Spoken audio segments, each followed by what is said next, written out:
Everyone raised a unicorn. Please welcome Nina Sabak.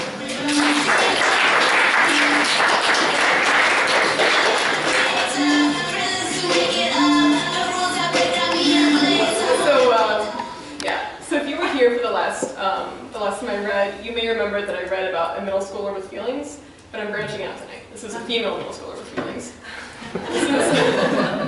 This is language arts for the gifted child. There is something in you too dark to name, like swallowing bees. You are 11 going on 12, and the whole world has shifted by halves. Your skin knees are bloodied and wild, your skin greasy, hips sore. This, your mother tells you, is growing up.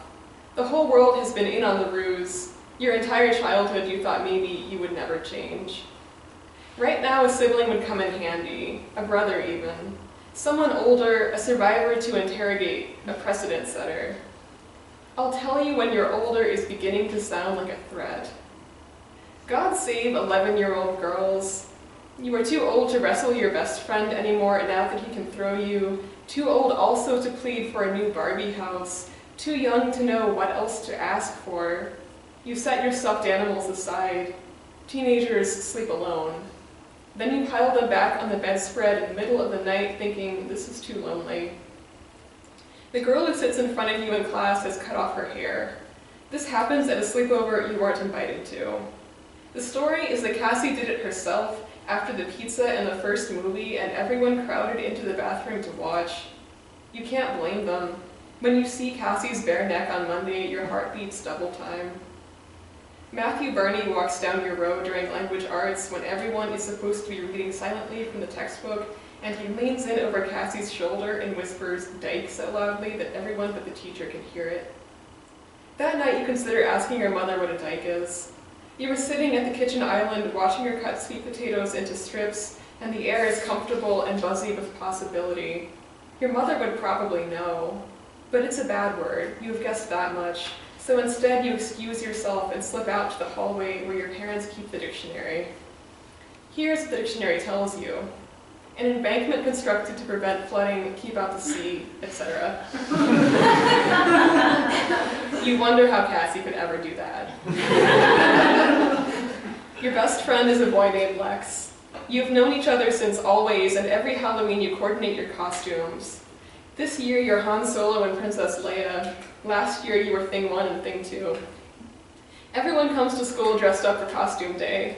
As Princess Leia, you wear a white robe and boots. The robe billows a little bit whenever you walk down the hallway and you feel vast and important.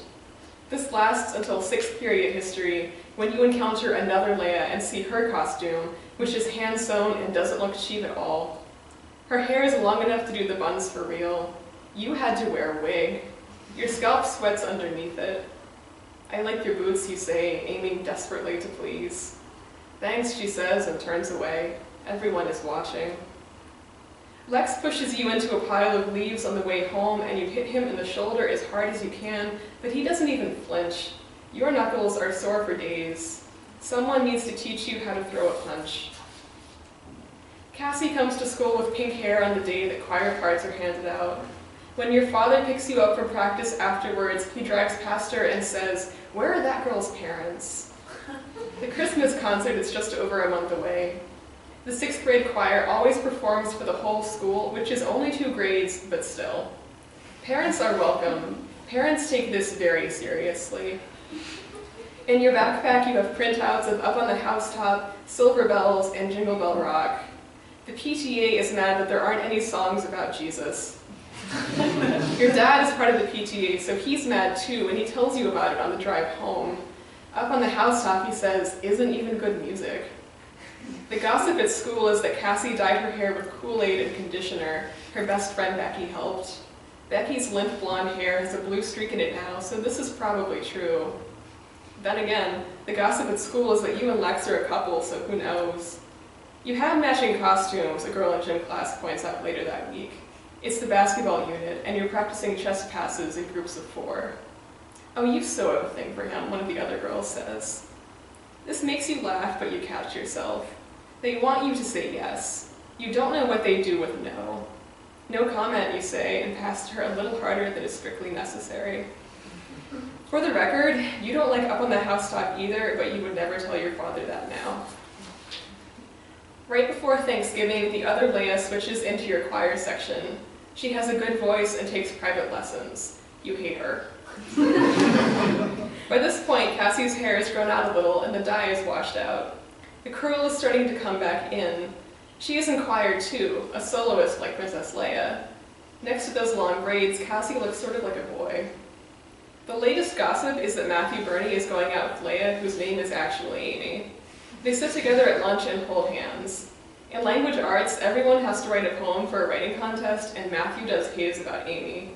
You and Lex agree that this is total barf. Your mother leaves notes inside your backpack for you to find. Your father picks you up from choir practice without complaining once. This could be so much worse.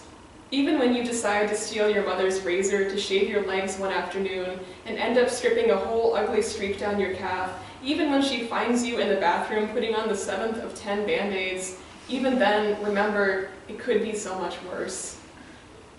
On the day of the Christmas concert, you put on your nice green dress and thick white tights and tie your hair back with a sparkly scrunchie. The scrunchie was in your Christmas stocking last year, and it's lucky. When the announcement comes over the PA for all choir members to report to the auditorium, you follow Amy and Cassie out of math class. They don't see you. They're too busy ignoring each other. You are happy and invisible. Your shoes are silent on the buffed tile floor. Lex is waiting down the hall and you wave, but he doesn't see you either. He's watching for Cassie. She goes to him and she slips her hand inside his hand, and they walk like that the whole way to the auditorium's double doors. They are talking about something, laughing, and of course this is how it is. Of course, of course, of course. Where are my sopranos, the choir director says from the stage. Sopranos over here, altos line up by the wall. A few parents are already here, though not yours. A few siblings too. Right now, a sibling would come in handy, someone younger, someone to make whatever you're feeling into a lesson to teach later. There is some confusion in the alto section, and the choir director has to climb down from the stage and use her outside voice.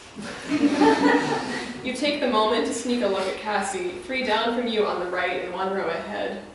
Someone has bobby-pinned the straight hair away from her face. She has a neck like a swan and freckles on her shoulders. She is mouthing the words to her solo. Then you look back to the loose crowd of boys waiting to be organized, and Matthew Burney catches your attention, holds up 2 fingers in a V in front of his face, and flicks out his tongue. Your face burns. You don't understand, but you do. The definition you found all those weeks ago was incomplete. How can you say something is meant to keep out the sea without ever explaining what the sea is? Okay, gentlemen, pull it together, the choir director says. Only Lex is listening. This time next year, he will be someone neither of you knows. Excuse me, you say, and you start pushing your way down the row. Cassie isn't facing the right way and doesn't notice you coming. Have you ever even spoken before? Up close, you can see all the flyaways over her temples and ears, and she smells like cinnamon. Hi, you say. What? She says, turning. Oh, hi. You're supposed to say something else here, but you instead stare at her freckled shoulder and mumble, I sit behind you in homeroom. I know, she says. You're Sarah, right? The choir director is shuffling her music, and soon she'll turn to you all and begin the warm-ups and scales. There is barely any time. I just wanted to tell you good luck for your solo, you say. Cassie's face is hard to read. Thanks, she says, and that's all. Now you'll return to your row and wait for everything to begin. But as you turn, there is a hand on your arm, a warm hand, with nails painted pink and glittery. She must have done the manicure herself because the polish spills over onto the skin of her fingers. Cassie says, you too. You will remember this. You are 11 going on 12, and your heart is wild in its bloodied mess, and you climb the bleachers back up to your spot and scan the crowd. Your parents have come and are standing by the entrance, searching for seats. They are so small in their winter coats. It's so loud, but you think you can hear your father's voice. You think you could hear it anywhere. When they look up, you'll wave. When they see you. Now they'll see you. Now they'll see you. Now. Thank you.